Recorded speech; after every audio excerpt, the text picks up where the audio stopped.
नमस्कार महाराष्ट्र राज्यातील तमाम कर्मचारी बंधू आणि भगिनींनो, मूळ वेतनात डीए आणि डीआर विलिनीकरण म्हणजे नेमका काय आहे, पगारात किती टक्के वाढ होते, हे या व्हिडिओच्या माध्यमातून जाणून घेऊया। व्हिडिओ पूर्ण बघा। सगळ्यांकरिता माहितीपर व्हिडिओ आहे। चॅनलवर पहिल्यांदा आला असाल तर प्रवीण यादव या ऑफिशियल यूट्यूब चॅनलला प्लीज सबस्क्राईब करून बेल बटन दाबायला विसरू नका, कारण अशा प्रकारचे महत्त्वपूर्ण माहितीचे व्हिडिओ तुमच्यापर्यंत पोहोचत राहतील। तर चला व्हिडिओला सुरुवात करूया।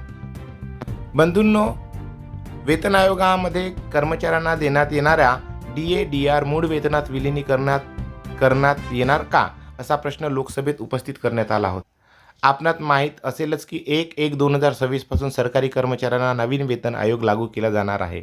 याकरिता सध्या नवीन वेतन आयोगाची स्थापना करण्यात आली असून पुढील 18 महिन्यात सदर अहवाल सरकारकडे सादर केले जाणार आहे। यामध्ये डीए डीआर विलिनीकरण म्हणजे नेमके काय, तर नवीन वेतन आयोग मूळ वेतन निश्चित करण्यासाठी सद्यस्थितीमधील डीए डीआर विलिनीकरण केल्या।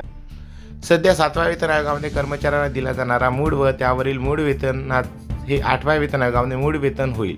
उदाहरणार्थ, सद्यस्थितीत 8व्या वेतन आयोगात एखाद्या कर्मचाऱ्याला 50,000 रुपये मूळ वेतन मिळत आहे व त्यास 58% दराप्रमाणे 29,000 डीए मिळते।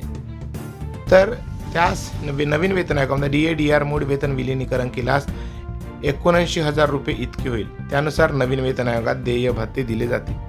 अर्थातच काय, मूळ वेतनामध्ये डीए आणि डीआर एकत्र करून जे वेतन होईल त्यावर सर्व भत्ते मिळणार आहेत, अशी 8व्या वेतन आयोगाची नवीन योजना आहे। तुम्हाला काय वाटते याबद्दल कमेंट्स करून नक्की लिहा। व्हिडिओ चांगला आवडल्यास प्लीज लाईक शेअर करा। चॅनलवर पहिल्यांदा असाल प्लीज सबस्क्राईब करून बेल बटन दाबायला विसरू नका। परत भेटूया अशाच एका माहितीपूर्ण व्हिडिओसोबत। तोपर्यंत जय हिंद, वंदे मातरम, धन्यवाद, जय महाराष्ट्र, जय शिवराय।